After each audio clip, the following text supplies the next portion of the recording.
ছিল, জারুদার ছিল, সে অনেক কালো ছিল। প্রতিদিন সে নামাজের আগে সবসময় এই মসজিদ নববী পরিষ্কার করে রাখতেন। হঠাৎ একদিন আল্লাহ রাসূল খেয়াল করে দেখলেন ওই কালো সাহাবী এখানে নাই।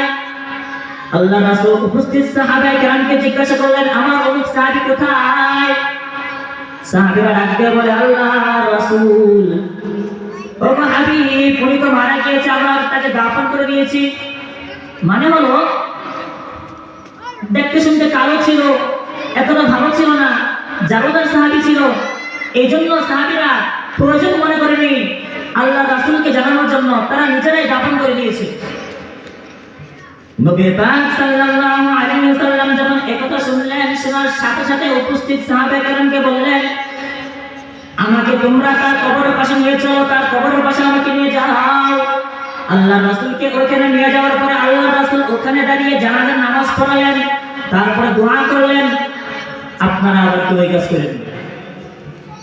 এটা আমার আপনার জন্য না, আল্লাহ রাসূলের কিছু আমল ছিল, এটা আল্লাহ রাসূলের জন্য খাস, অন্য কারোর জন্য না। এখন আমি আপনি আবার আমরা যেন কবরে গিয়ে নামাজ পড়ার জন্য না করি, এটা আল্লাহ রাসূলের জন্য খাস ছিল।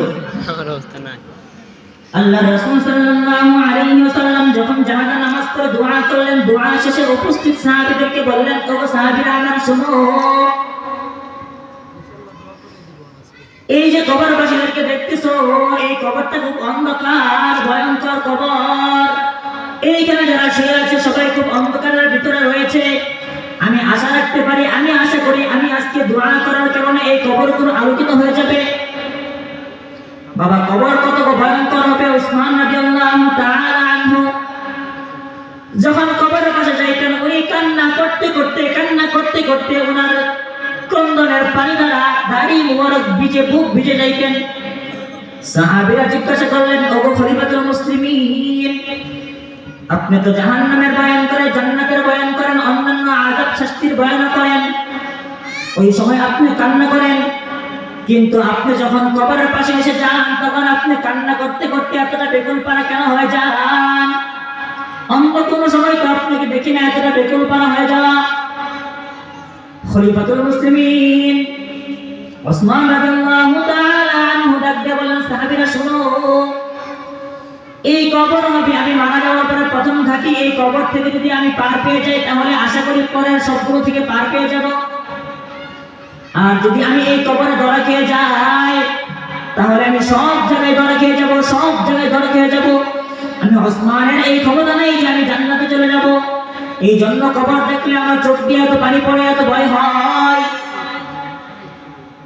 হযরত ওমর রাদিয়াল্লাহু তাআলা আনহু নাকি 10 বছর যাবত উনি রাষ্ট্রনায়ক ছিলেন, মুসলমানদের খলিফা ছিলেন।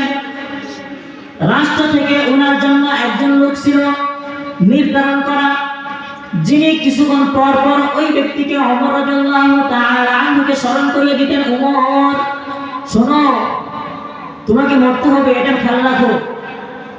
একজন লোক ঠিক করা ছিল, যে লোকজন খলিফাতুল মুসলিমিন ওমর রাদিয়াল্লাহু তাআলা আনহুকে একটু পর পর স্মরণ করিয়ে দিতেন, ওমর শোনো, তোমাকে মরতে হবে, কিন্তু তোমাকে মরতে হবে। এই জন্য মুহতারাম ভাই, অবস্থা বুঝুন, আজকে দুনিয়ায় এসে আমি দুনিয়ার সম্পদের লোভে পড়িয়া সমস্ত কিছু বলে গেলাম। একবারও চিন্তা করি না আমি সন্তানের জন্য কি করতেছি, সন্তানের জন্য এত কষ্ট করতেছি, দুনিয়ার জন্য এত কষ্ট করতেছি, আখিরাতের জন্য কি করতেছি।